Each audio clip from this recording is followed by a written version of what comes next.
Okay, hello everyone, welcome to this stream. Today we will do a bit of a different kind of thing than usual. I mean, usually I do like live development stuff. Today I will play the game and I will talk about how different things changed over time in the game, you know, how the art changed over time, how different design ideas that came and went while you're doing a project over a long time. So that's what's gonna happen today. I'll just stall a bit here in case there's some people who want to join from the start. Let me know if I think I have the sound on in the game. It should be coming from. There's no music here in the menu right now because it doesn't loop, but there should be like a funny sound when I change the buttons here. All right, see here. Refresh this thing. The game is coming out in 2 days. And I thought it would be nice to do like a little stream like this where I talk more about the game, you know, and try to look back a bit maybe.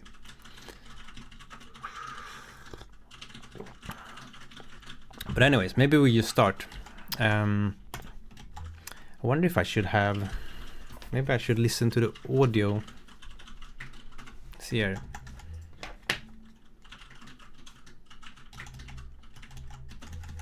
This should not be too loud, I think, the game audio. Let me know if it's too loud. Yeah, so let's start the game. The game starts like this. It's this weird sequence.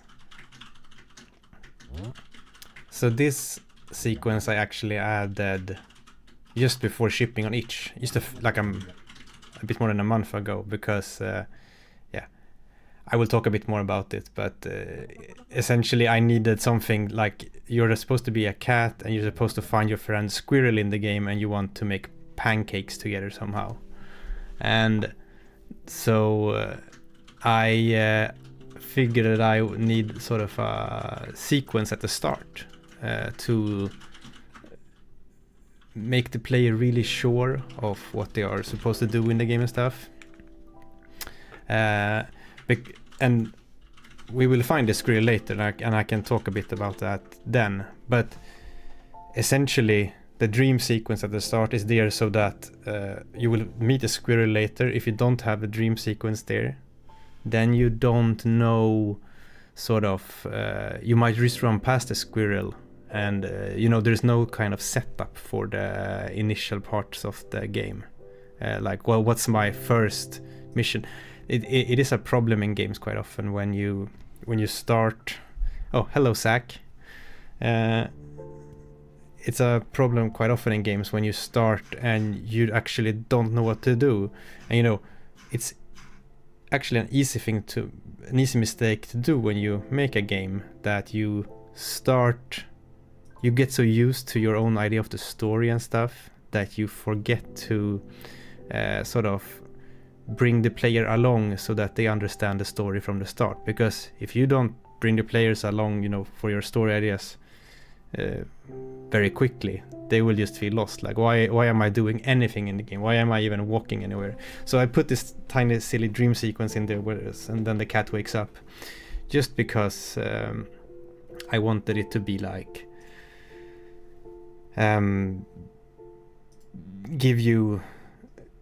make sure that, like, okay, there's something about the squirrel and the pancake, okay, and then quite soon thereafter you will meet the squirrel, so that should be fine. So this is the starting area here. I realize maybe I should play the release build. I realize this debug build is a bit laggy. There's some problem. I will just restart it so we can watch this can be the intro. You can take it again from the start. I'll just kill this one. And we'll run the latest release build instead. This one. This might start Steam, I realize. Let's see. Hello, Dora. Yeah, everything is good. I am gonna do this. Disable Steam. Rebuild the game. Sorry, now I'm doing development things again. But I wanted a nice, smooth release build. Let me see here that the game is not running in the background. No good. There we go. Here we go. And I will take it out of full screen again just to make sure that everything is fine. All right, here we are. Let's take it from the top because I mean there's also some people joining. So essentially you're gonna play through the first area of my game, and I'm gonna talk about the different design things, how the design has changed over time, and different like silly ideas I had, and how I improved those, and how maybe how you can simplify a design over time by just changing small things also. So let's go again with this. Yes, like I said, now it's much smoother because I run the release build. So this is the dream sequence intro thingy. So this cloud is supposed to be sort of cat shaped, and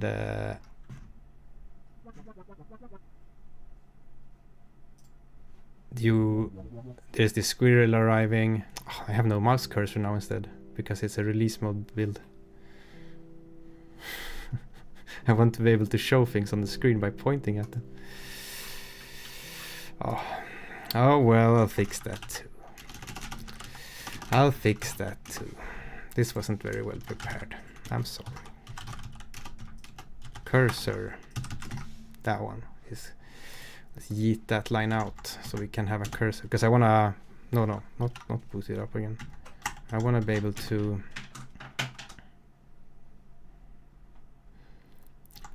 Let's just pretend this is my intro to my stream, where I let people come in.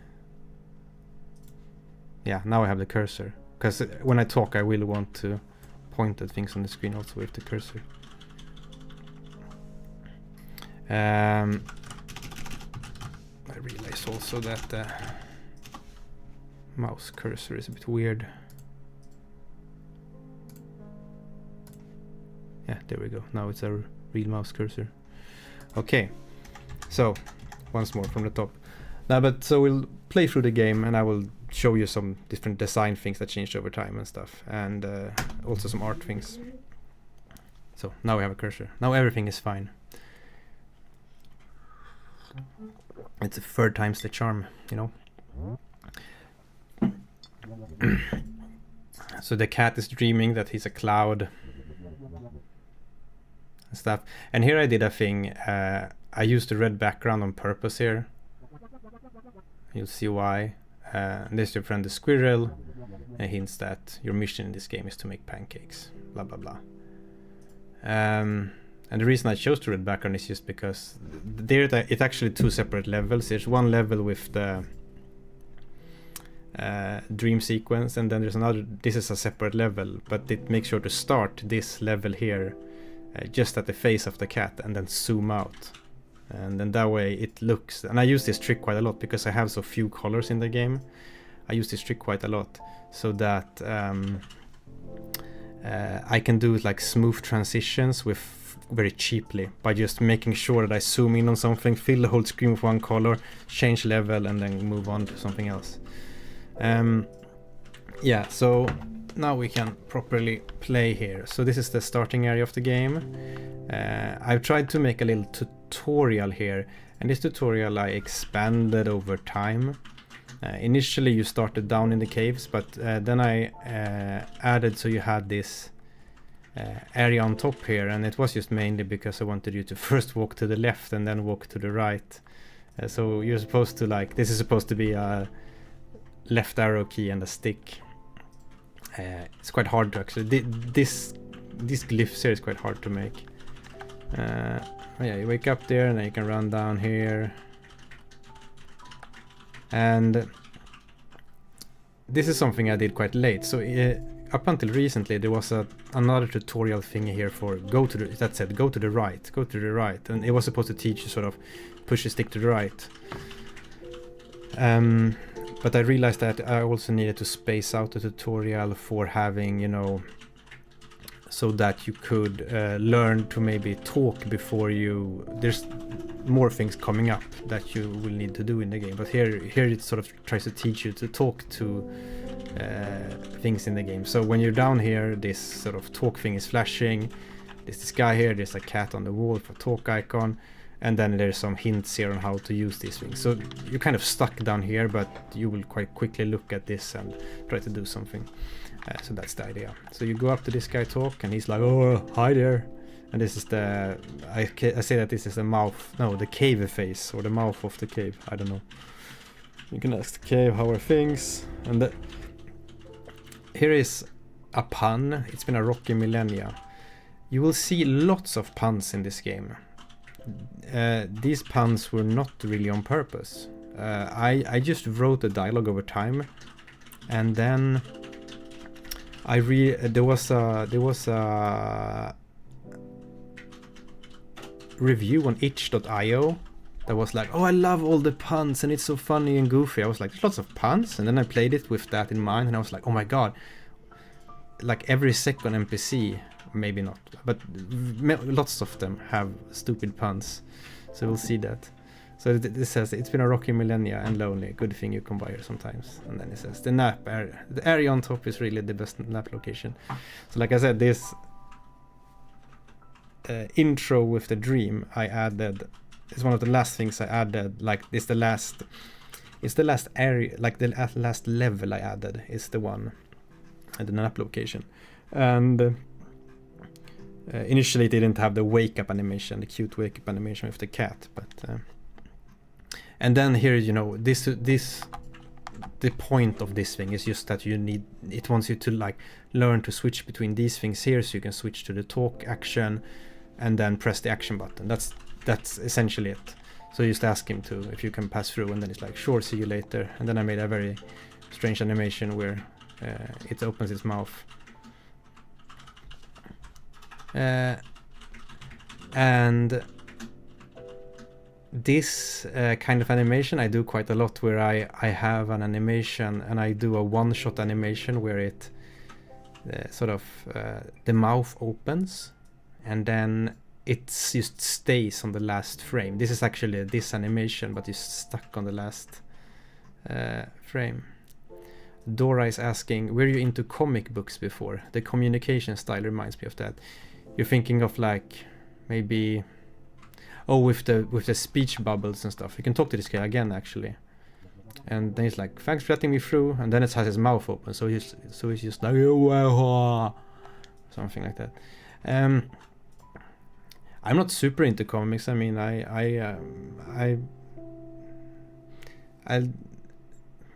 when I was a kid I looked into comics, but I haven't.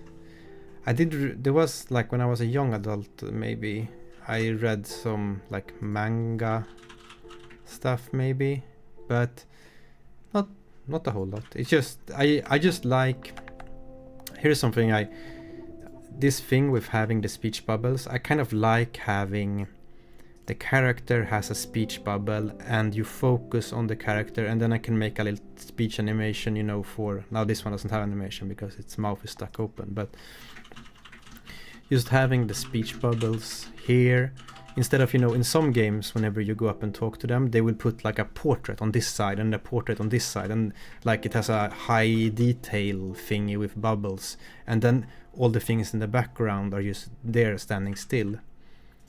I never really liked that. I mean, there's lots of point and click adventure games these days that like to instead of the character in the world talking and sort of maybe emoting a bit, it's they always pop up a big overlay with a giant high-res drawn thing. I always thought that, especially in some adventure games that have very nice background art, it's just sort of like, if it's some area where you do mostly talking, it's like, oh, suddenly you missed almost all the, like, it just, you know, the background art was kind of lost on you. I remember playing Techno Babylon, and Techno Babylon is one of the best point and click games ever made. It's like an indie point and click game, very good. But my only negative thing about it is that I wish they had super pretty backgrounds, but I just wish they didn't do the portraits, because it's just, there's so often that the portraits are just taking away from the experience, I think. So it's it's not something I would do, the kind of portraits. Anyway, so this is your tutorial. Here you learn to jump, press X, and here we have a little game design thing, or control design thing really. If in the menu you can go to options and choose gamepad icons, PlayStation or Xbox. You can auto detect this, of course. I play with a PlayStation controller. You can try to auto detect this, but I think it's good to provide the manual setting, because sometimes people play with an old Xbox controller or some strange controller that maybe has Xbox, that maybe people playing with an old PlayStation controller, and then Windows thinks it's a Xbox controller. So this is a good idea, I think, to, oh, now I put it on Xbox. Have an override in your game if you support controllers, because there's quite a lot of people who appreciate that. And here, so I try to use this kind of cave painting style to do the tutorial. And the tutorial actually has been in sort of this cave painting style from the start. That's I think that's was my initial idea, because I didn't want too much text, and I wanted to teach a few things at a time. And here is, so before we had this tutorial over here where you learn to speak, yeah, and that was so that you learned to sort of shift your ability. You learn to shift with L1 and R1 here, or you can also play with keyboard like this. Then it's A and D, and you talk with S. But anyways, and I split that up because so I wanted you to over here first talk, and then over here you learn to pick up an item. And before that, previously it was that you in this area you both learned to, you had to, like the talkie thing over to the west there wasn't there, so you had to learn to switch ability to the pickup, pick this thing up, and up here you're supposed to switch to the newly picked up thing and then use it. And there was quite a few people who just got a bit like overwhelmed at this point. It was like my biggest learning curve problem, but I think I fixed it. And whenever and now it's again blinking, this one, like it's like there's a cat picking something up with an arrow. This has the arrow blinking, like it's hard for me to get much clearer than that. So you pick that up. And there is an important thing also I added at some point. So initially I had that when you pick something up, the thing just appears in your inventory. I did a little animation where it sort of first was bigger but then got smaller. So I tried to attract some attention to this ability row down here, but it wasn't enough, because you know, maybe you're looking over here on the screen, you pick something up, and then there's just something appearing over here. So at some point I added that animation where the thing in the world flies into the inventory, and then you kind of follow it with your eye and like, oh, it's there now. That was one of the biggest like UI UX improvements that I did for like discoverability of what is going on. And what it's trying to tell her is to pick this up, and here it's a bit unclear, but people usually figure this out. I'm just gonna look at the chat. Dora is asking, will Cat and Onion be the first game you release? Yeah, I mean, it's the first game I make myself. I've tried to make games a few times myself, but I've never successfully, finished them. But I've worked on other games. Both my previous job was at in a small indie studio called friendly foe. They're making a game called Soulbound, which is sort of like a very colorful action roguelike thingy. And before that I also worked at Hazelight. I worked on A Way Out, that co-op game. So I've worked on games that have shipped, but I've never made something myself like this. And it's also long time dream of mine to, like, I've always known that I can program, and I've been like, I can play music, that's okay, I can figure out music, but then the art part was always hard. Like I always doubted that I could do that, but for this project the biggest learning experience has been the art. Like I didn't know how to animate before doing this project. Which brings us to our next thing here. So now you've climbed up here and you have this sort of last part of the tutorial here where you are supposed to learn to use an object with the world, which is sort of the last thing you haven't done. And you know, many players, they will walk up to this and be a bit like this, but almost immediately they will be like, oh wait, that's the icon. This icon here is also here. If this icon, if the butter thingy, yeah, so this is butter, by the way. I think it says that when you picks it up, but for some reason there's butter in the cave. I've recently thought about that, like why is there butter lying around in the cave? And I'm like, it's not so important. It would be important later because you're gonna make pancakes and need butter, but this is just for tutorial purposes. But the butter was sitting here, and you know, you sort of see this icon here, and then you see it over here again, like, oh yeah, that's the thing I picked up, and then you look down here maybe. So it's like this kind of eye pattern, eye movement maybe. But most people, I watch streamers play this, and they used to they're like a bit like this maybe. So one thing you don't learn in this tutorial is the inspect, right? You really need to use these three. The inspect you never learn, but I just think from the curiosity of people, they will, that's the odd one out that they haven't looked at so much. They will maybe, you can also, when you talk to things, if you have talk selected and go up to things and press, it will say the hello and the name of the thing. And then, you know, eventually maybe someone will do the inspect, and then it's like, then the cat will say something like this.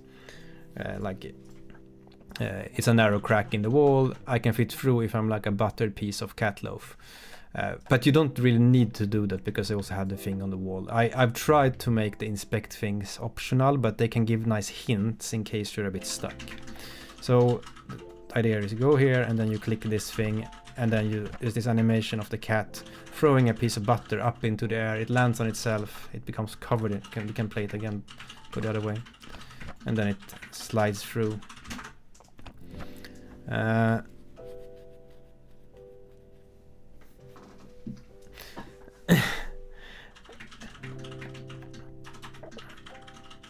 Yeah, it's Dora says it all connects in such a sweet way, sliding through walls using butter, and after that making pancakes with butter. Yeah, so I knew that I needed some. You're gonna make pancakes in a bit, and then I knew I needed some kind of, you know, I need some kind of quest in the beginning. So we're gonna make pancakes, and then things are gonna go a bit crazy in the game. But before that you are trying to fetch some ingredients for pancakes, which is why you need the butter.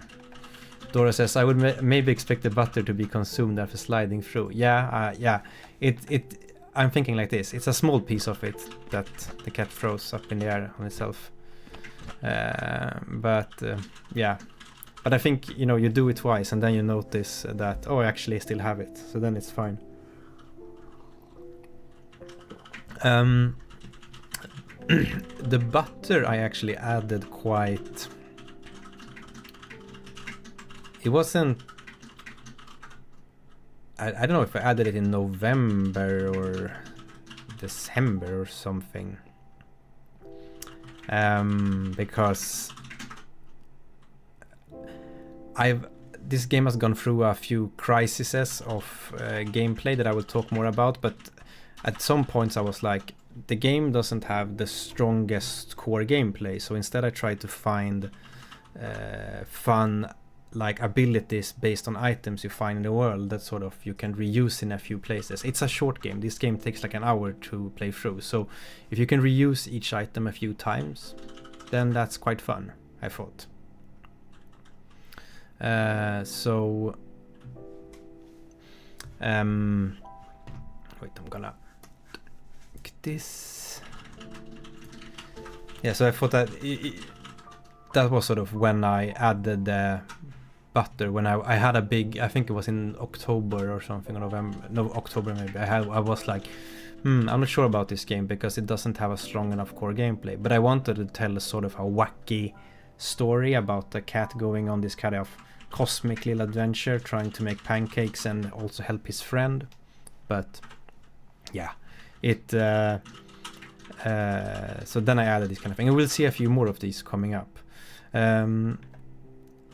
Yes, Dora asks if you began making Catalan in March 2023. Yeah, the first commit, the first little code I wrote was like last weeks of March, and then I didn't touch it until way into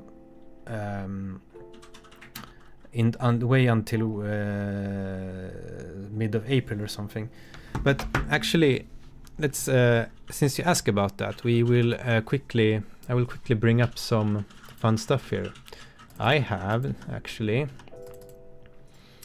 this folder. Wait, I'm gonna bring it onto screen. I'm just making it all presentable. This is I used this for a Twitter thread before, and so I was flying home from GDC in San Francisco, and I tried using this. I wanted to try doing something little silly in the programming language Odin. So I had it on my laptop already. So on the way home, like it's flying from San Francisco to Sweden. If you go over the ocean. So I wanted something to do, and I had already on my laptop the Odin programming language, which came with this thing called Raylib, which lets you draw graphics on the screen and stuff. And then I had Aseprite also, which is a little program for drawing pixel art. So this is what I made on that plane. This is my first. I made a ground you can run on, and then you can jump on these boxes, and then I did this absolutely horrible animation. Like I said, this was the level of my animation in March 2023. So it has improved, I would say, slightly. But this is the same. It says cat game up here. Now it says cat and onion here, but for the longest time it actually said cat game here, and on the title bar. And this is the same. I mean, there's almost nothing left of this, but there's maybe there's a few lines of code that are still identical to this one. Maybe like how I open the window and a few key press checks or something like that. But this was the first thingy I did, and then I went on in April sometime. I quite quickly replaced that animation with this slightly nicer, which is still not the animation we see now. And here I started experimenting with platforming stuff. This is in April last year. But I only worked on this full time from the fall of 2023. So I had another job, and it was maybe in September sometime so I didn't get much done on this game until September actually. Anyways, we can look more at these history things later. I just wanted to give a tiny bit of context on that. So then you are free. You've done the tutorial. You're free to run out in the world. And what many people do here is they've learned to talk, so they will run up to this sad-looking tree here and talk to it. And the cat says, "Meowdy, how are you this fine day?" And it says, "Terrible." And then you can choose some. You can say, "Bummer, bye," which is so. There's this. I tried to go through the different characters and come up with like some personalities, and the cat you play is supposed to have this personality it's just it's kind of witty, but also it's not rude maybe, but it's just a bit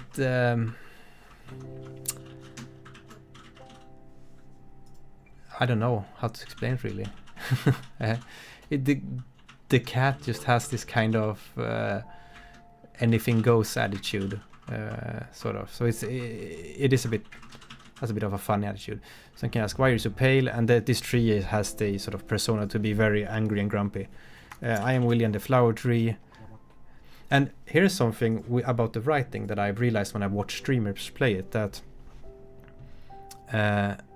people tend to say I will come back to this, but the writing I've done, which was not on purpose, but people tend to almost guess the line before the player character says it or the other character says it, which can sound like it's predictable, but I actually think it's good because it's sort of obvious that the people have connected with it somehow.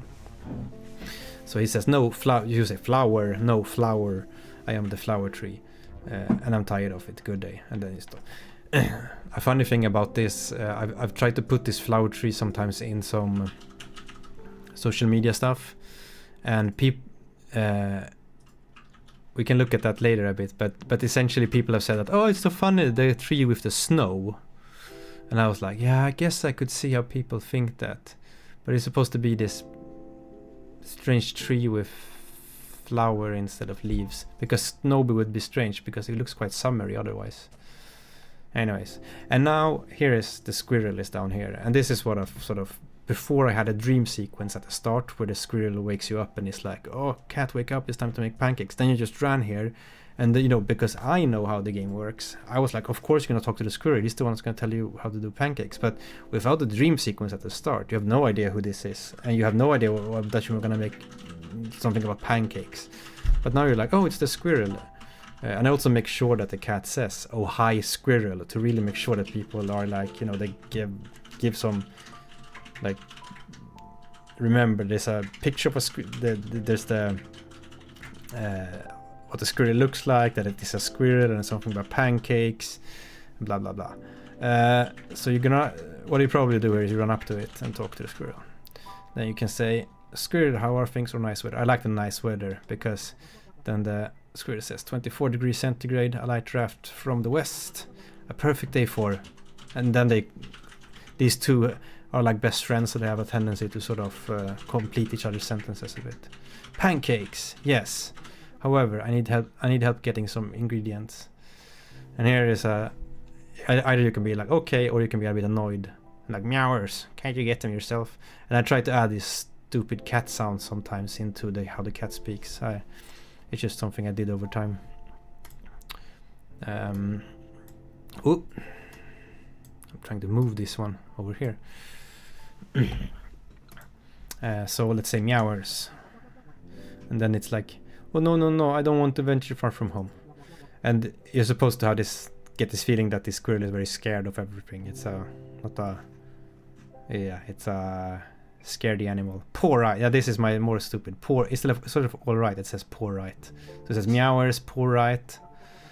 And then it says thanks, I need butter, flour, and egg. And then you can go through the different ones to get to know where they are, but you already have butter, of course.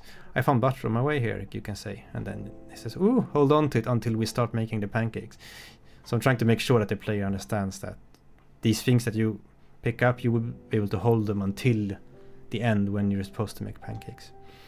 And then you can ask, where can I find flour? Many players at this point have already talked to the guy to the west, but from the flower tree to the west, you might have to shake it off him though.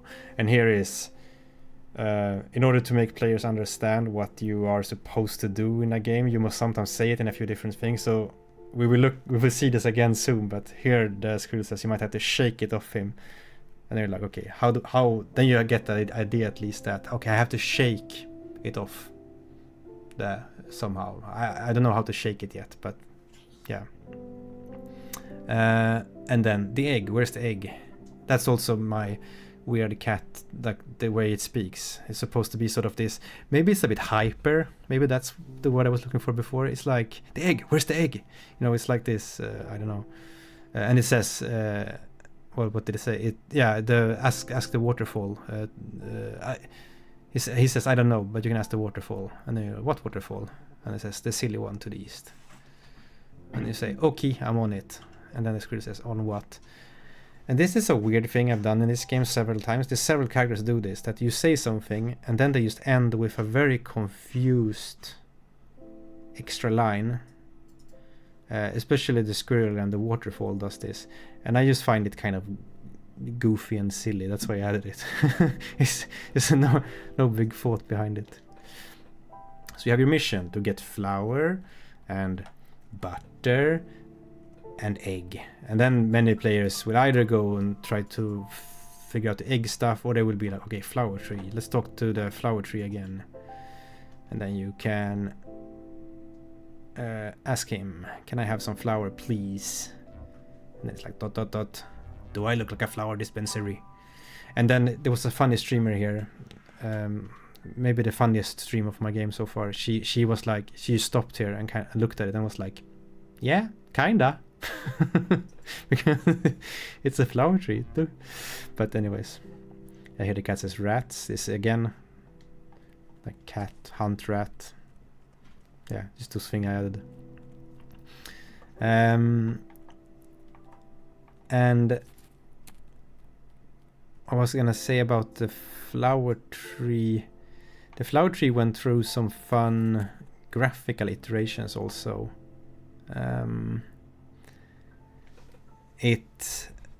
For the longest time, the flower tree, everything else was nicely shaded, but the flower tree was like this brown. I wonder if I have a video of how the flower tree looked back then. Maybe it's this one. No, we'll look at that later. Anyways, the flower tree was one of the last things I did in here that sort of got this shading and stuff. For the longest time it was like special and was like all brown.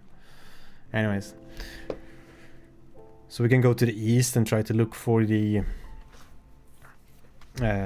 egg, because we know there's flour on there, but then most players would be like, okay, it seems like I can't get that right now, let's go do something else, because they have no way to shake the tree. And then you find this funny face in here, and this is one of the earliest ideas I had for this game, was that I want the cat to be in a forest where there's lots of usually inanimate objects that have faces.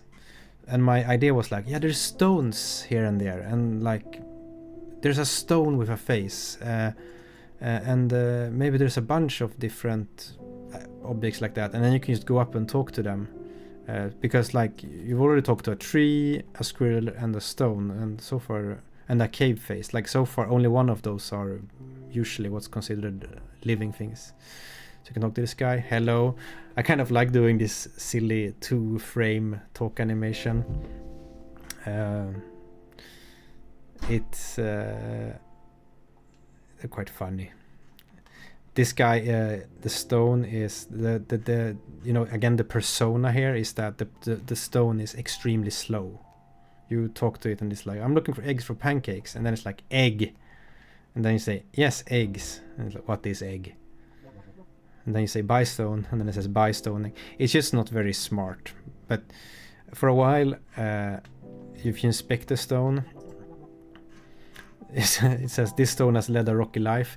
For a while I think it said something that the stone was stoned or something, but then I was like, no, drug reference, then I have to mention that, and then I will be upgraded from like almost super family friendly to like PG-11 or something. I was like, oh no. So I actually removed that because of that. So I said that I tried to fill the forest with inanimate objects with faces, and this is maybe the most intricate of those. This is the waterfall, and that was sort of what I thought about the same time as I thought about the forest being filled with stones. I was also like, waterfall, a sentient waterfall.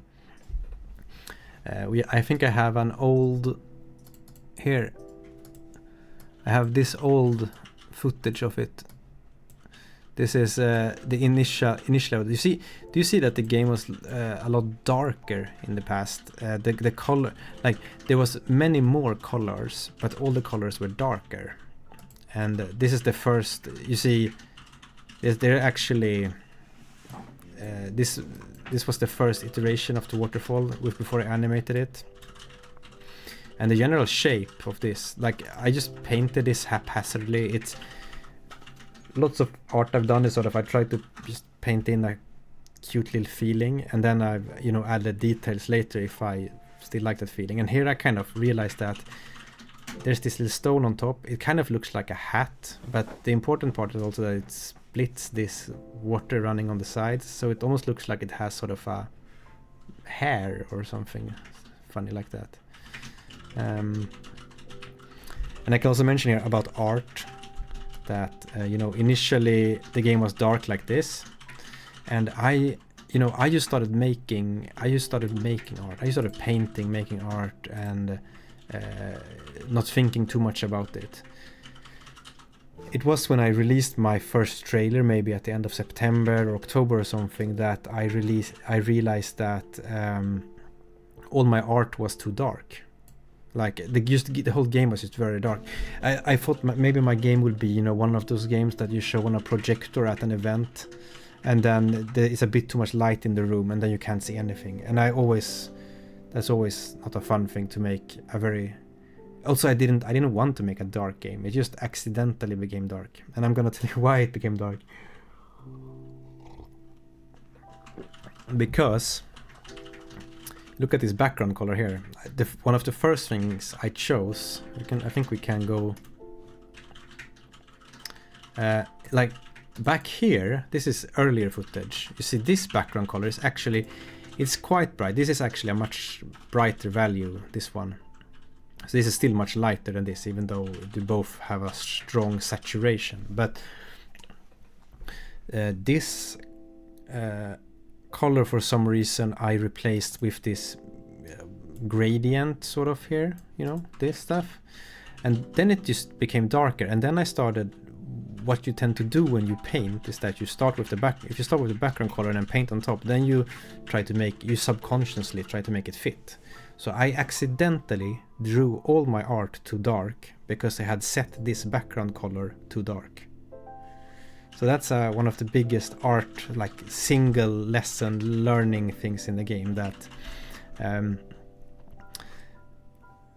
make sure you have a nice background color, like just make sure your background color is at the brightness you want.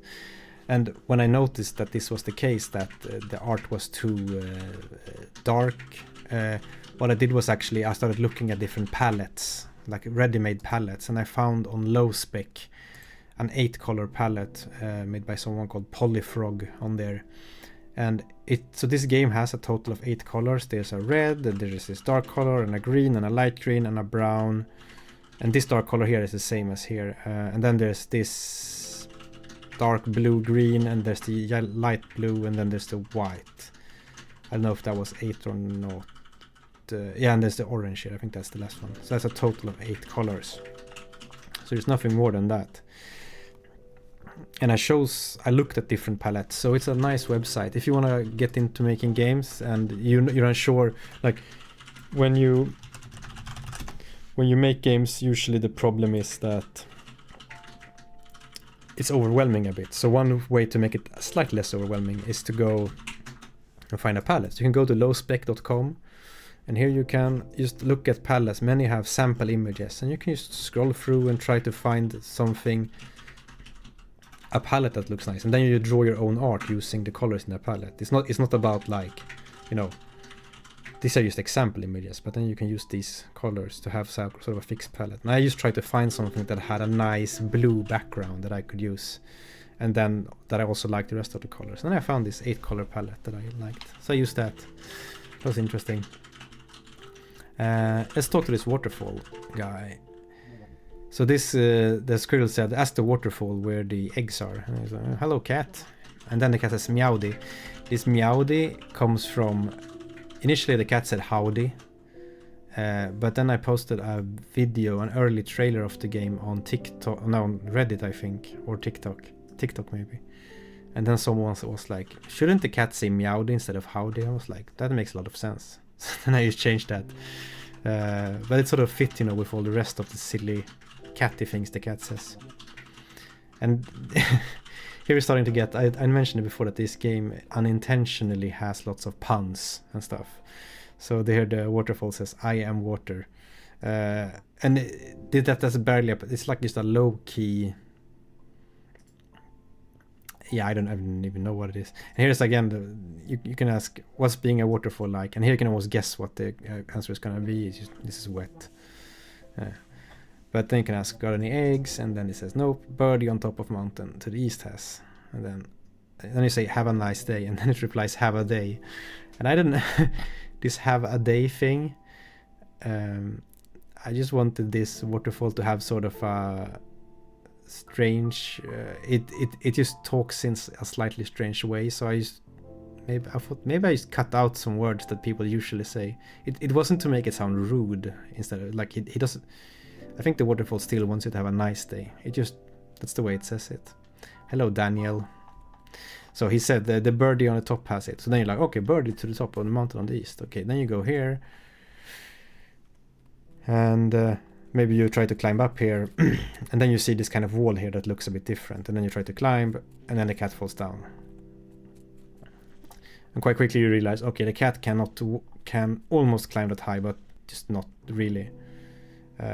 And here many players take the inspect, or maybe they talk to it first, and they're like, okay, hello rock wall, and someone will do the inspect, and it's like, and then the cat says, it's a big slippery rock wall, looks too tall to climb. I need something powdery to get a better grip. So maybe I should make this text boxes a bit slower. I need something powdery to better grip. And since you already talked a bit about flour, you know, this is the thing about repeating things in games. You need to, when you make a game, you need to repeat a few times so that people sort of, without hinting too much, just have a concept that sort of reappears, so that people be like, oh, something powder. Oh, maybe I could use the flour. And here I thought, you know, about bouldering or something where you use chalk, but it's just something powdery. But what most people will notice here is this thing here. And then you pick it up, and then the cat says, a baseball bat, it can smack things, shake things, open things, also it can sports. The it can sports is actually, I think it was because of Seth Everman. He has a video where he there's some of his videos where he remakes other songs using household trash items, and one of the items he uses is a football which he bounces on the ground, and then it says that the instrument is sports. So that's where it came from. Something you might have noticed there is when I picked the bat up, the cat sort of says a description of it. Something I used to have in this game was that there was one use button, which is here. This is the use button here, the square on the PlayStation controller. And then I used to have an inspect button as well. So you could go up to items in the world and press the inspect button. Which was, I mean, or rather like this, you had the inspect ability. You could go up to the baseball bat and inspect it with this ability, and then it would say this, what it said. It's a baseball bat, it can smack things, shake things, blah blah blah. But then I also was like, oh, but it would be nice if you can repeat that information somehow, you know. And so I actually had an extra button, which was the sort of, I had like an inspect the item currently hovered in the inventory button. So you could move back and forth like this in the, down here. And then there was an extra button that taught you to, that, you know, where the cat you said, the description of the thing. But the thing about that was, then I started relying on players using that. So then you had to really make sure to teach players to both learn the use item button, but then they also need the inspect the currently hovered thing down here button. And that extra thing just made... I tried to keep the game fairly simple, like the tutorial simple, and I wanted to be kind of approachable and playable by many people. And that thing just made the tutorial a lot more annoying to make. So I decided to just remove the whole inspect the currently hovered item in the inventory button. And then I added this instead, so that all items just have a name. And I made sure that the whole game works with just this. There's enough hints in the game when you talk to people, plus this name here, and also when you pick something up, the cat just says the description of what it was. But that description of the baseball bat, where it's like, it's a baseball bat, you can smack things, shake things, that thing you can't actually see again. But I've made sure that the game works fine anyway. But that was sort of a optimization I did. That actually made the game a lot more simple than it simplified things more than I thought, because especially in a short game, having like too many things to do in a tutorial is quite overwhelming. I mean, if it's a short game, you need to have a simple game as well. If you have a very long game, then you can teach many things over time. But if half your game is a tutorial, then maybe you're in trouble. Hi Dargy. Dargy is asking if I will continue the Odin plus Raylib tutorial series. Yes, I will continue it. It's just I'm shipping this game on Tuesday, on the 12th. So it's been too much to do on this game. So I will make the next episode sometime after that. Can't say exactly when, but not too far after the 12th. The Odin plus Raylib tutorial videos are very time consuming to make, because I have made a decision that they should all come with an accompanying blog post. So what I do with those is that first I write all the code, so that I look at the code like, this is easy enough to understand. Then I write a blog post, and when I've written a blog post, I record a video. that format has actually been very good, because I know it's like I don't use the blog post as a script, but since I've written a blog post, I've thought so much about how to sort of relay that information that the videos are so much easier to make. So I even if no one reads the blog post, which I know people appreciate them, but they're very important for making the video easier to make. But those episodes take like usually maybe 2.5 days to make, to write the code, write the blog post with all the images and animations, and then record it and edit it. Yeah, it's the most time-consuming project on YouTube I made. But I will make the next one soon. So you picked up a baseball bat, and it said, one of the things it said, it can smack things, it can shake things. And then you've seen that in order to climb the wall up, because you won't need to get the egg, and it's somewhere over here up on the mountain maybe. So you need to climb the wall over there, and then you're like, okay, I need something powdery, okay, the flower, and then you also, the squirrel has said that you need to shake it off the tree. And here many people will be like, oh, do I have to hit the flower tree?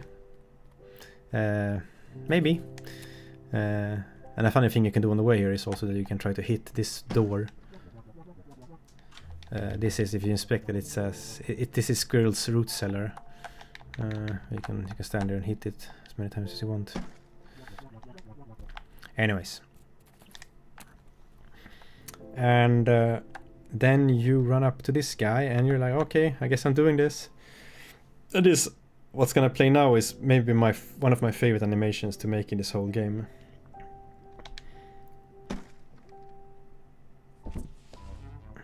It was just when I made that and played it for the first time, was very fun, because it's such a, first the tree shakes and then it propagates out this was, very inspired by like animated TV series stuff. No, it kind of goes up like it sort of goes up the wood first and then out into the leaves or flower, and then it just all falls down very quickly. It was very fun to make, especially since like I said, I have never really animated before starting this project. So this was maybe before I did this animation, I wasn't sure I would be able to do it. So it was kind of fun that it came out okay. So now the flower tree is very angry. What have you done? And the cat just says, sorry, gotta go. And this is on purpose that I made this high enough so the cat is actually buried in it. So it just looks a bit funny. Sorry, gotta go. And then initially the flower just ended up here. I could have made it so that, you know, you have to pick up a piece of this pile, but it's just a bit unclear where to pick it up. And then I need, you know, if I make it possible to pick a piece of it up, I must somehow remove a piece of the graphics, and it's easy to miss. So I just made it so that when it falls on top of you, you get the flower in your inventory.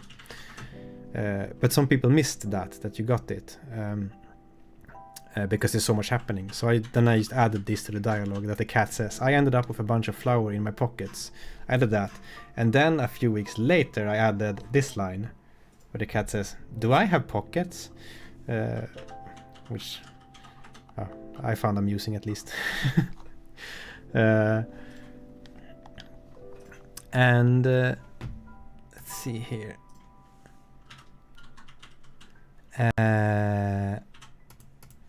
So then you have the flower,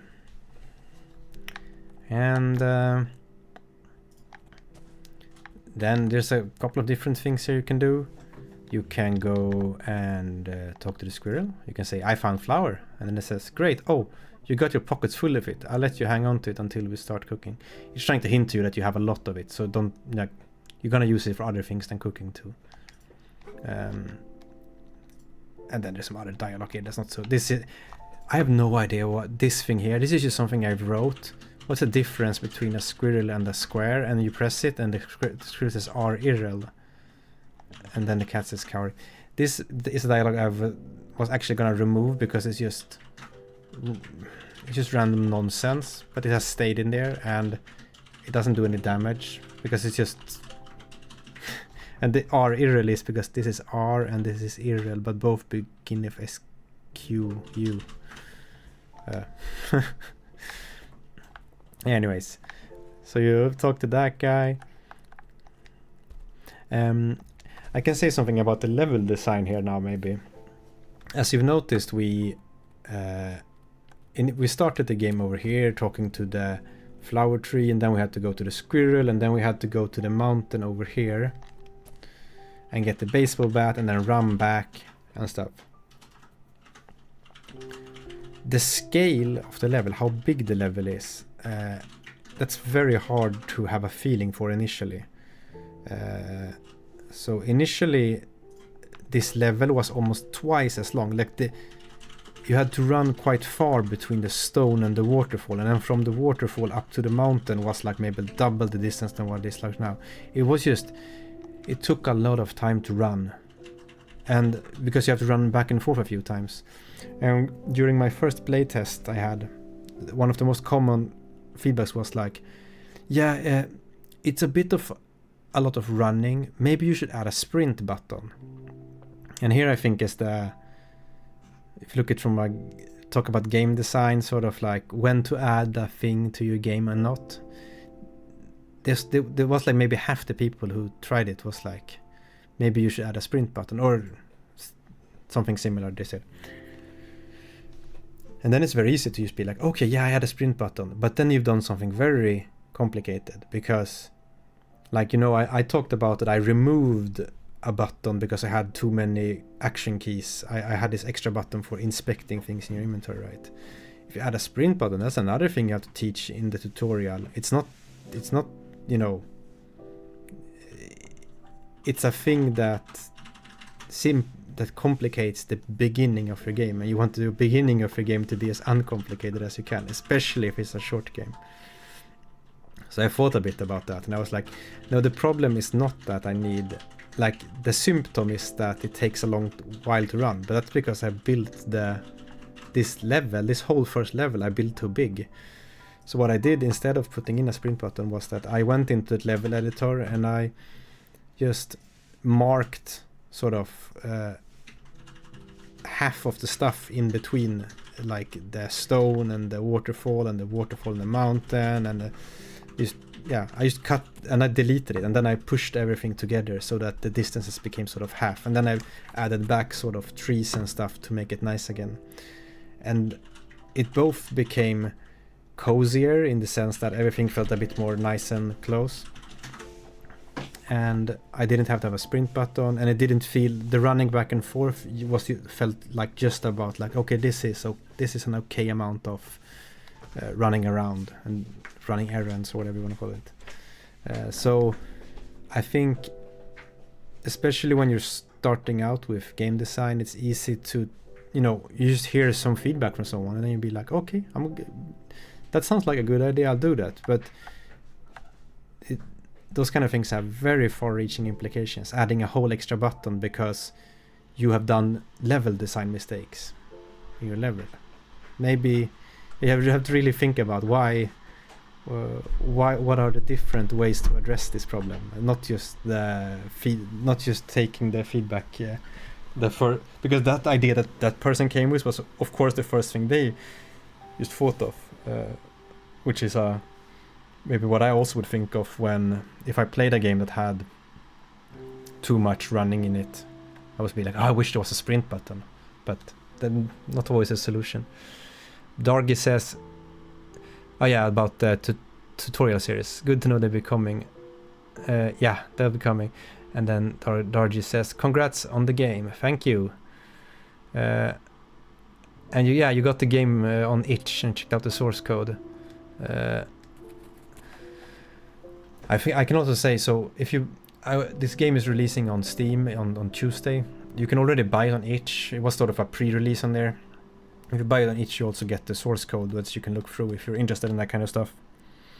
What I can say also about the source code is that it's not I've programmed for long enough that I think most of the code in there is there for a reason, and it sort of makes sense, and I know exactly what it does. I haven't sort of, I haven't been I haven't just been copy pasting random things together. I know what it does, but the code is quite chaotic. There is a game.odin that is 11,000 lines long, but since I work on the game myself, that's fine.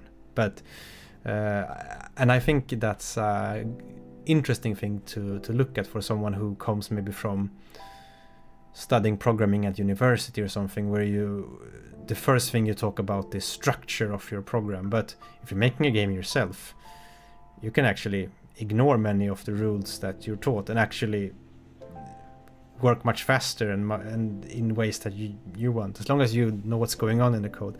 So I usually say the code for this game is one of the things I'm most proud of in this game is that the code is messy. Because usually I give up on projects because I'm spend too much time on making the code nice that I sort of lose sight of what I'm doing with the game design and stuff. So this is the first game that I make myself that I'm able to finish. And one of the reasons for that is that I only wrote code. I didn't do any architecture up front that was like, oh, this needs to be done because I've heard from someone on the internet that it's a good idea. I only wrote code if it's like, oh, the game needs to do this now. And then, of course I have lots of know-how from many years of programming. Like, I know some general bad ideas that I won't do, but anyways, so you have the flower here. And then you know that you can climb up this thing now, maybe. And now we'll see one of the most recent animation I made. When you make a game, you will get used to seeing. You will forget that things are missing because you've been looking at it for so long. So this animation here, where the cat throws flower on the wall, I just made it a few days ago because I had forgotten, because it just used to appear, the white stuff. And I didn't think about it, but I was like, wait, I have animations for almost everything in the game that the cat does that affects the world. But I didn't have that one, so I was like, well, why? So the idea is that you've thrown this flower and now you can climb. And the cat said something that it would be like climbing a mountain of pastries. Now we got an up here, yay! And you have 2 out of 3 ingredients for your pancakes that Skrill sent you to get. You have your butter and you have a flour, and you know that up on this mountain somewhere is the bird. So you jump here, and then the camera takes over, and then you say hey to the bird. And this bird has a strange personality. It's sort of almost a bit, you know, what's it called? Like a... It's supposed to feel a bit like it knows the future or something. Or like it's like a bit... it just knows. Want an egg? How did you... And then you can stay one of these, and then the bird says, come and take it. Didn't want to be a parent anyways. This line is maybe the line I've seen streamers play this and they laugh a lot here and they say, oh, it's a bit dark, but I kind of like it like that. It is one of the few things in the game, except this plus hitting things with the baseball bat, that can throw some, maybe throw off some parents that they'd be like, oh, that's a bit weird, but I think I don't know, I think it's fine. So you pick up the egg, and then the cat says egg, egg, egg, birdie eggers. You have your egg.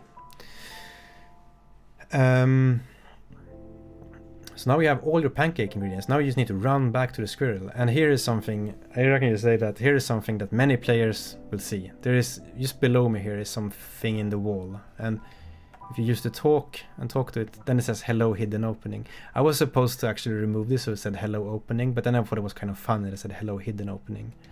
You can inspect it, and then the cat says some kind of mysterious hole in the wall. I get stuck if I try to squeeze through. Maybe that's not the best. The idea is that you should use the butter on it.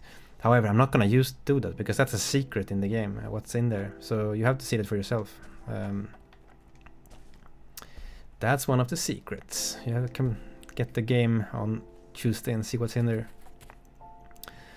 And now you run up here, and there's a few things that are different. The tree has been cut off. The squirrel is crying.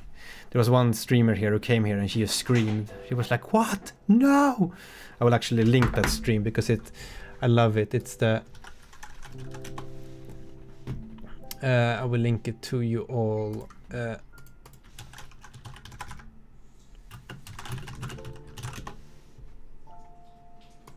Here. This contains lots of spoilers. She doesn't play the full game, but she stops herself as well. But she's very funny.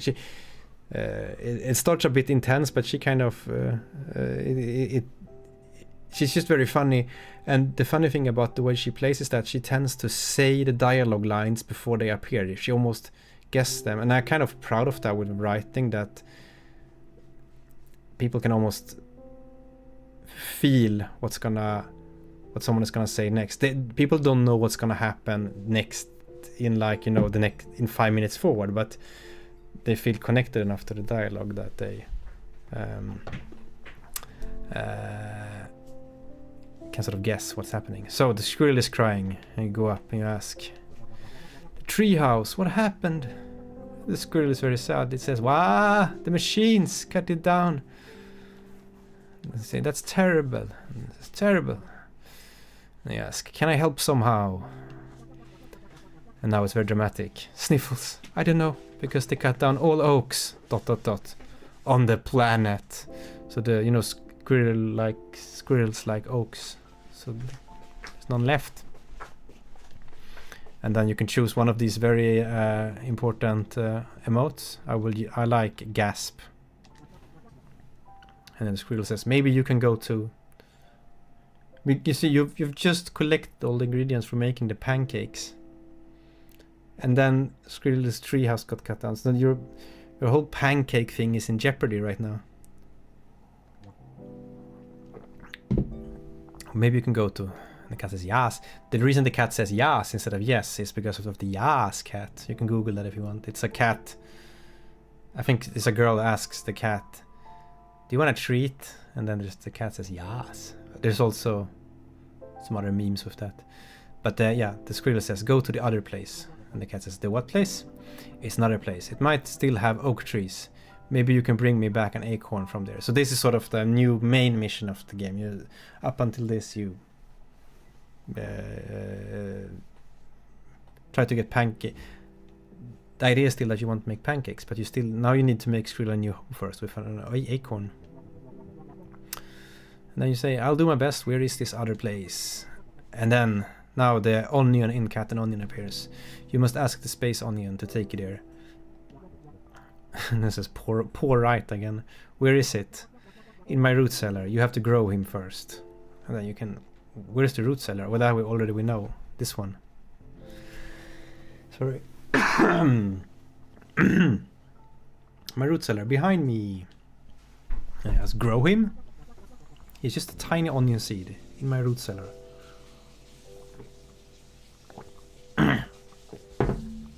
This part is a bit confusing because the thing you will find in root cellar is a onion, a small onion. What's it called? An onionlet, a tiny onion. It's not a seed at all. But you can grow onions from seeds, I think. You can both grow them from a small onion or from a seed, but I think he's in my root cellar. Got it. And here's the squirrel does the same thing again. So I tried to do this kind of recurring silly jokes because before the squirrel said, you say, "I'm on it," and then the squirrel says, "On what?" And now you say, I got it, because you're gonna go get it. You got the onion, blah blah. "I'm going to the root cellar now." And then he gives you the key. Yay! And here I can talk about the whole trouble with this intro main quest. You used to start the game up here somewhere. You used to start in here, and then you came up. There was no butter in here. You just walked out, and then you could talk to I think this guy was already here. But the butter was actually in the root cellar. So the first thing you did in the game was that you got the key to the root cellar. And I think in that case I wanted to teach you to interact with objects. Like you get the key, and then you open the root cellar, and then you take up the butter, and then you go to squirrel and said, "I found butter," and stuff. So now you open the key, and then in here is just a so-called onion seed. And the cat says, "The onion seed, I must grow it." Yeah. So now you just need to grow that. So before that, there was a tiny tutorial over in the cave, and then you came out to run here, and then you need to go inside, get the butter, and the annoying thing about that was that the butter at that point didn't have a use in the game. So you got the butter, and then you just walked out to the squirrel and said, "I have butter now." I already had the thing with the flour, where you can pick up flour and put it on walls to make you be able to climb higher, but the butter didn't have a use, which also made it possible to completely just not pick it up. There was like no reason. I was trying to solve this. I was like, okay, but you can skip picking up the butter. I was like, okay. What happens then? Like when like could you accidentally continue the whole game without the butter? Because at some point you're gonna want to make those pancakes. I'm like, okay, how do I solve that? So the butter was in here. So what I did in the end was that I thought that, okay, but it's a bit silly that there's like this option. First you need to talk to the squirrel, make him give you the key to go in here, get the butter, and that's a bit walking back and forth.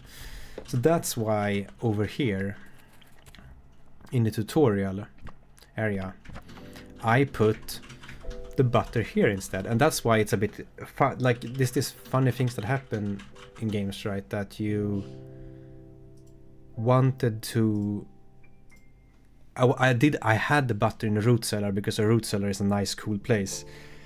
Now I just put it here, which is maybe a nonsensical place to put it, but from a game, like from a tutorial standpoint and from making it less of a chore, it was good, because then you pick up the butter, and then I also added, that's when I added this sort of tunnel here that you need to tunnel through with the butter, and I did this funny animation. And then I realized like, oh wait, now I have this thing, now I can use this to maybe make small openings in other places in the game where you can hide secrets and stuff. So that thing alone, just moving it over here, made it was a big change for me in how I felt about the sort of design of the game. And again, a problem with this game has been from the start that it doesn't have a strong core mechanic. It's more about finding fun items and making them fun to use in the world and having a short, nice little experience. And if you do those things good, then you can still make a very enjoyable game without sort of without having a central core mechanic that you try to sort of milk to the maximum. But when I added this, when I moved the butter over here and added this thing, that's when I sort of felt like, oh, now I have this, plus I have the flour that I can then flour I can climb up things higher with, and then I have the butter that I can go through like this. And then I started feeling like, okay, I'm starting to have some kind of exploratory game design through these items rather than a central core mechanic. But it's much harder to arrive at a design like this, because you will doubt yourself a lot, because you'll be like, okay, but I don't have strong core mechanics, why should I continue this project? But then eventually, I sort of arrive at these different things. So the butter used to be in here. Now instead it's the onion seed. You can go up and talk to so if you got an onion seed from in the root cellar, you can go and talk to the squirrel again, and he just says, you got the seed, please plant it in this patch of soil here. One thing, so I can put the seed down. Actually, maybe tomorrow I will make the last animation for the game. So I realized that I like all animations in the game where you change the world, where you kind of put something in the world. I want an animation that's like you throw the flour and you use the butter to fly through. There's no animations currently for putting the onion down. So it's just the onion icon is there, and then you put it, and then it's suddenly there. It's just a bit awkward. So that's the most missing animation right now. And then you can inspect it, and the cat says, doesn't seem to grow. Maybe it needs water. Or you can talk to the squirrel, and it says, I think it needs water. Almost everyone I watch to play the game does one of these. You can also say hello, onion seed. And then, of course, since you've been forced to run around in the game, the squirrel has forced you to be introduced to the waterfall. You're like, okay, we're not gonna get water at the waterfall, so then you probably run there.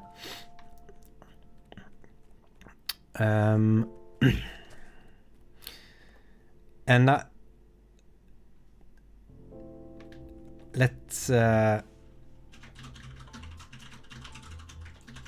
grow the onion, and then I can talk a bit about trouble with making this little onion quest thingy.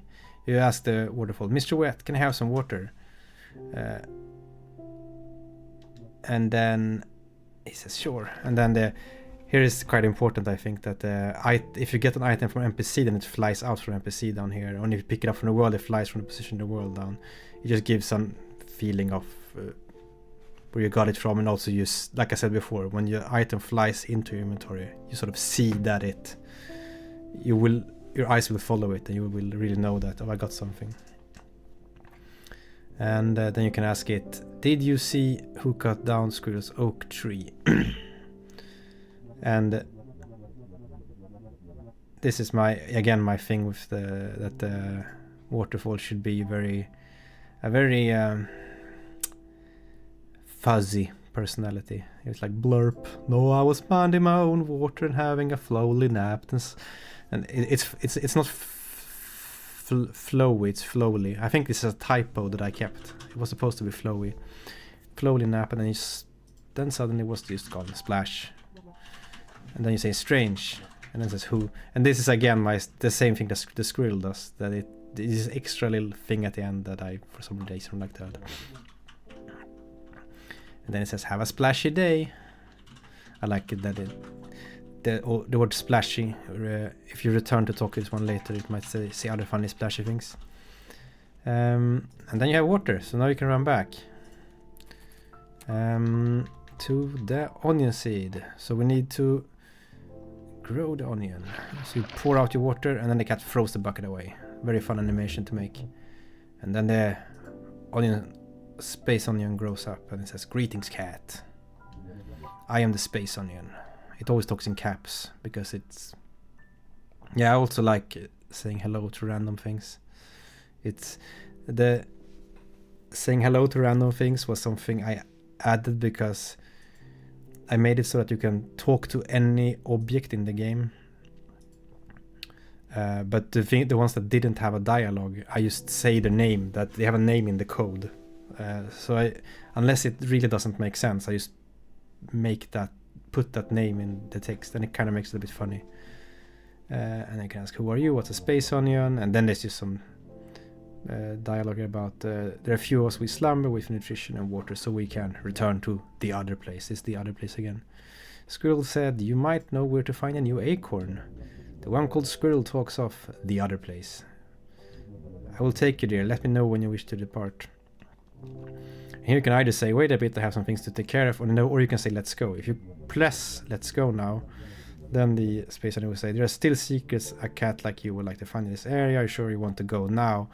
This is something added because there's a design thing here where I want this game to have secrets that are fun to find, but I also sort of want it to be an experience where you can play through it once and then have a very nice time and then sort of feel like you're done. So I added this, that it sort of says that, oh, but there are secrets.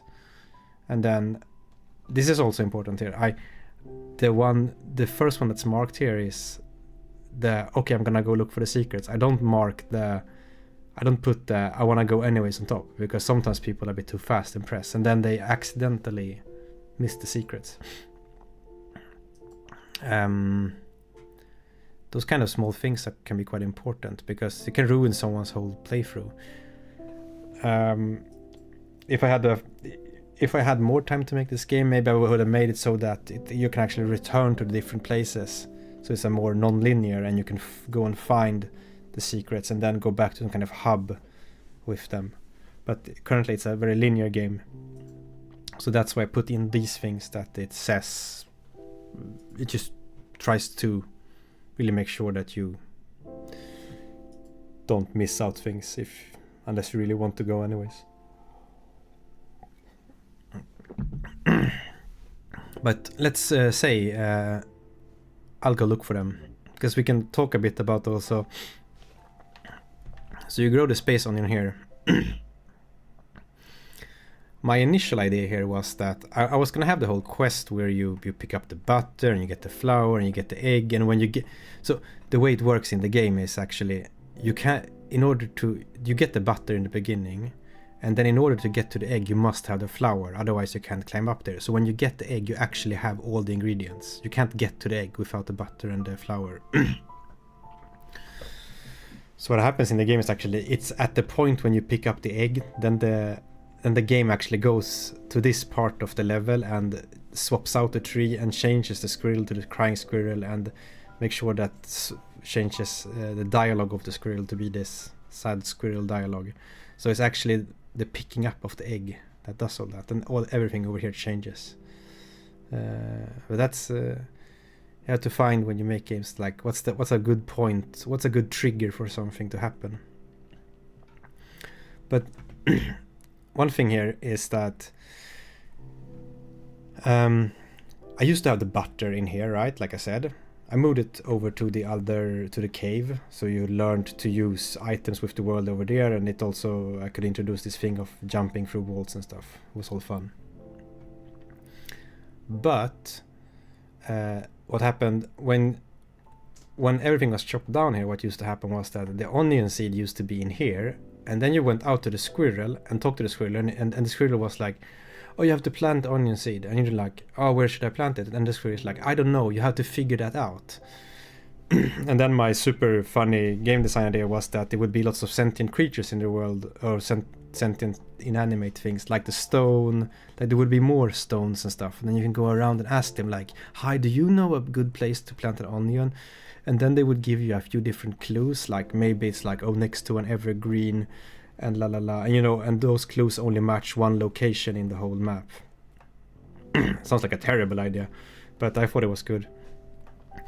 And actually the location I had in mind was that you would end up having to go to the top of the mountain up here, and that's for the longest time that's where you had to put down the onion seed, somewhere up here, but it looked a bit different up here.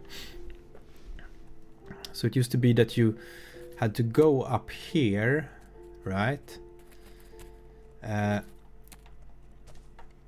and plant it, and then the cat would be like, oh, I guess it needs water, and then you'd be like, okay, I can go to the waterfall and get water. But then I also had this idea that, oh, but then you have the water. That was before I had this inventory system. For a while I had the idea that the cat can only carry one item at a time, so the cat sort of carried the water on its head, which looked very funny, but it was limited in how fun it was after a while. But my idea then was that, oh, but then when you carry the water, it's too heavy, so you can't jump. So then I was like, oh, so then maybe there is like, when you've climbed up here, maybe there is like a little rope here with a pulley system, so you need to go down, tie the water bucket to that, and then somehow pull it up and carry it, and then you can put water on the onion. It sounds terrible. It sounds so boring. And also because, I realized that the intro of the game is a bit too much of a fetch quest. I did compact the initial level down a bit. Like I said, there was a bit too big distances in the level, so I compressed it down a bit, so it became a bit more fun in that way, or a bit less just boring running. But to the player, sort of, when you get the onion, and there's a patch of soil instead outside Squirrel's house, that's sort of at that point players feel like, okay, I've had enough of this running around. I want to go on the mission to help Squirrel. I don't feel like going on this farming adventure or whatever it is now. And I also didn't want to make it seem like this was like a farming game, because I had some fears that oh, you have to go grow things, and I'm like, no, it's just, this game is supposed to feel like a classic adventure game, but from a side scroller perspective. You collect items, use them in the world, like point and click adventure, but in 2D. So at some point I was like, okay, how do I make that simpler? So what I did then was that I just put this patch out here, and then you can plant this thing, and then you ask Squirrel, oh, I need water.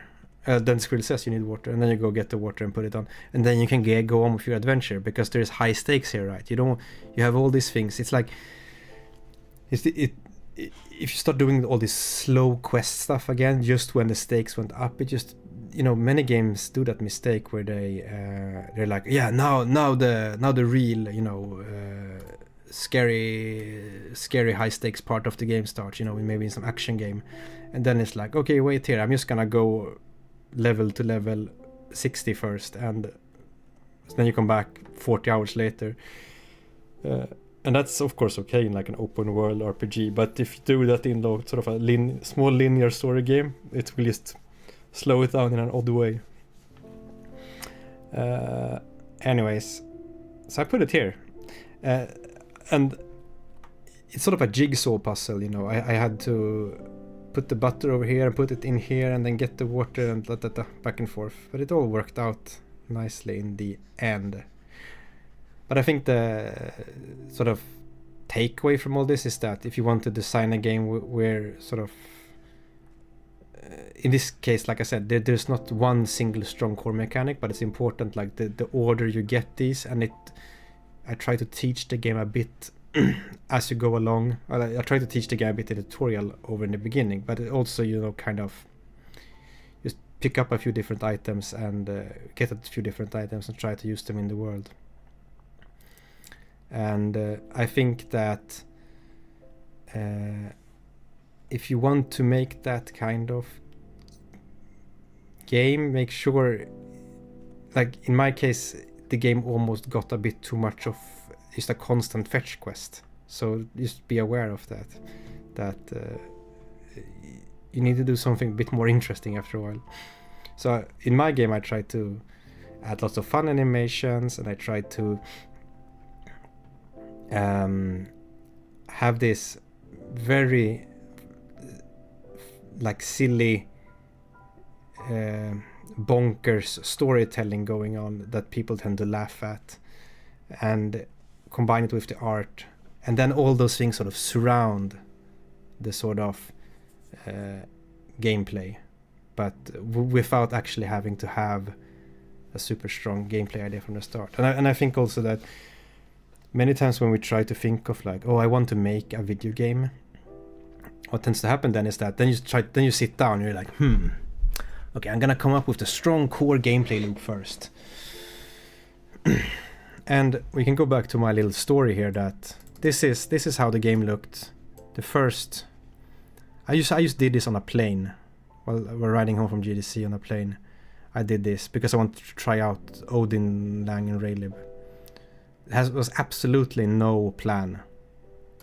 And then I was like, okay, it was quite fun to make it so that you could it was quite fun to make it so that you could jump up on these things. And then I wanted to be like, okay, maybe I can make the 2D platforming controls feel a bit more fun. And then I did this, where you can kind of made the jumping feel a bit more fun, and I added some kind of so you could hang from edges. You know, in the game now you can hang like you can jump and grab and climb up like this. And these things here was the sort of first iteration of that. It just snaps like that. And after that I did, this kind of stuff where I added this climb up animation. This climb up animation is one of the few animations that I haven't totally replaced. I've just refined it and switched the color of the cat. The walk animation is totally replaced, but the climb up animation is mostly the same as in this video. But you see, so I started with that super simple thing I made on a plane, and then I added some platforming, and then I added these climb animations. And at this point I also added some things so I could like hot reload gameplay code and like, quickly work on my game. And what happened here was that I was like, okay, my focus for this my short-term focus when doing this stuff was that, okay, I'm just gonna make the platforming feel good and fun. It should feel like fun climbing around as this cat. I still didn't know what the game was about, and that's fine. You can still make a good game without having a strong core gameplay idea from the start. You can approach it from any direction you want, but people are often like, oh, I need to make the strong core gameplay first or something. Or you need to. Some people think they need to come up with that, or have like they need to have a paper design. Here is, and then this whole thing about the space onion, that we're gonna ride in the space onion very momentarily here in the game.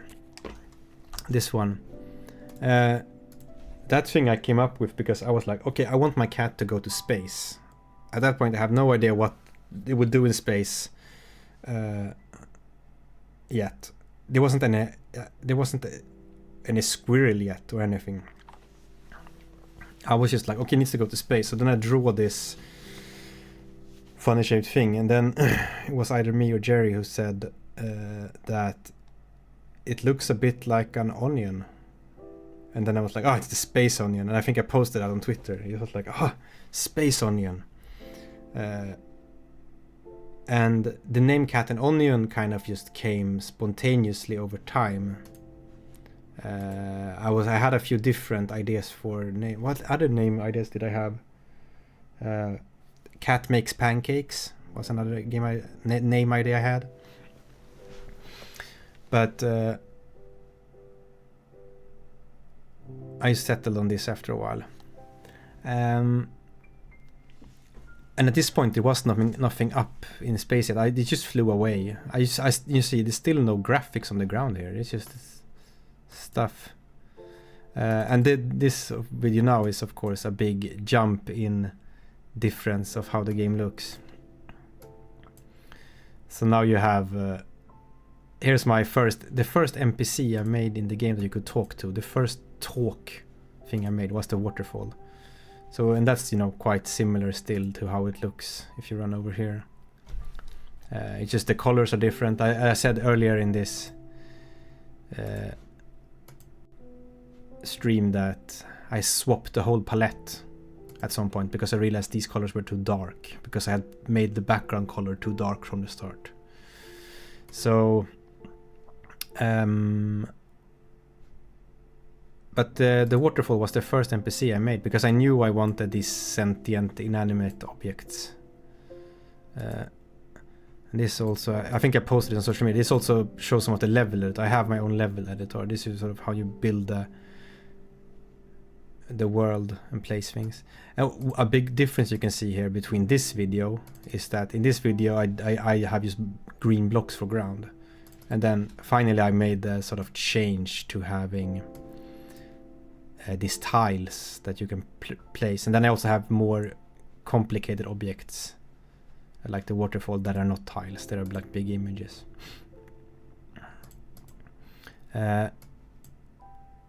This is, oh, here you can see, this is the, some parts of me sometimes miss the old art because it was kind of dark and cozy, but it was very hard to work with, and it didn't pop very well on the screen. You kind of, if it was a bit dark in the room or something, you couldn't see what was going on your phone when you look at the trailer. But you have this door you open, and here is the onion seed inside here. And here, this is how you used to carry things. You used to just put them on your head and run around with them. And you can plant it in the soil, blah blah blah. But this is quite similar to how it is now. I think here you can see this is the old waterfall.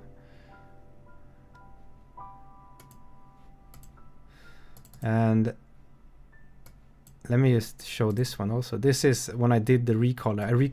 I spent like 2 nights recoloring the whole game. So we have this is, it shows, it's lot simpler, but it's a lot easier to read the new art and a lot brighter.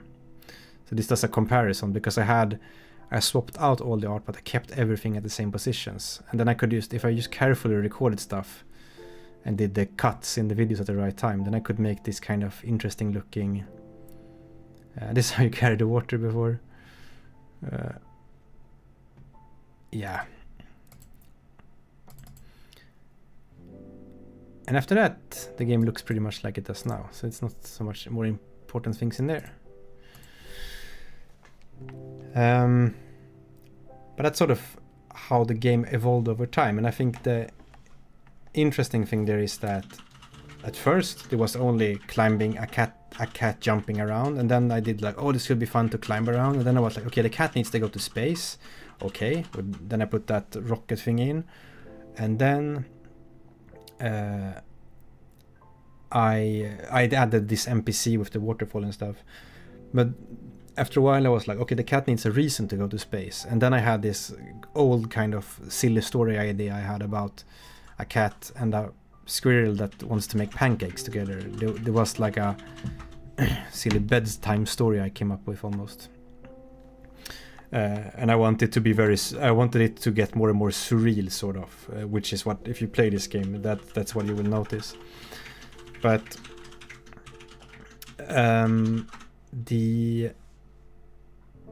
so then I was like, okay, I want you to make like, I want you to go to space, but I also want this thing, like at the end somehow of the game, there should be a making of pancakes in some kind of weird surreal way. That was sort of my two things. That was almost my idea pillars for the game. Go to space and make surreal pancakes. And then I had to sort of try to tie those two ideas up. And so I didn't... So that's like a fun way if you want to make a game. You can start with very silly ideas like that, and then but you will have to do a lot of work on like changing your gameplay ideas over time, so that the game is also fun to play, because it won't be as obvious from the gameplay how to make it fun, because you can't just change the gameplay. You sort of have to change everything. Like, okay, you have to have some nice animations, have to have some fun dialogue, the story has to be quite fun, and then the game maybe needs to feel good. It needs to feel good climbing around. You add all those things up, and then in the end it sort of works out. And then when I had the pancakes idea, then that's when I started adding these ingredients. And then I've talked a lot about that previously now in this stream, that how I moved them around and placed them and stuff. And then eventually we ended up here with the onion in there. You have to grow the onion and stuff. So I think that's mostly it for this. Like I said, there are some secrets on this level that I'm not going to show. Those you have to look at yourself. We can talk to the onion again now and actually fly away. What you do now is say, let's go. And it will say again, the onion will keep saying this thing about secrets until you have the secrets.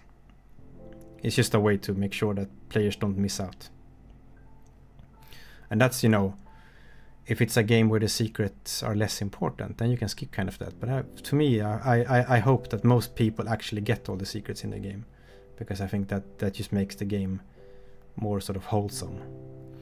So, but then you can say again now, because I'm not going to get the secrets, I'm going to say, I want to go anyways. And here they will play one of my favorite animations I made, where the cat jumps into the rocket. And then it pops up its head. And then it reveals a safe journey. I added the safe journey thing quite late. Then it flies away. And then I'm going to pause the game, because I'm not going to play any further than that. Because if you haven't played the game, then please you can go to the wishlist link in the description of this video, and you can maybe get it on Tuesday when it comes out, and then you can go find all the secrets also, and then also see the rest of the game, because now the cat is flying away on its quest to get a new acorn for the squirrel, but you also have all the pancake ingredients, so hopefully you can find both an acorn and make pancakes at some point. This game I started playing 90 minutes ago. It's actually quite, the game takes most people under an hour to complete. If you speedrun it, you can probably half that. So it's supposed to be a short game that you can play in one session, and it's supposed to be this wholesome thing where you're a cat running around, and this bonker story with making pancakes in a very surreal, in the most surreal way you can think of. And throughout the game you will end up in places that you did not expect to end up in. But you will see where you end up if you would continue playing after this. Now I will quit to the main menu. So that's that for my playthrough of the first level. With that first level usually takes a few minutes to play through, but I made it into 90 minutes. So, or something like that. But yeah, if there's any questions or anything about how I made this game or making games in general, then just tell me in the chat.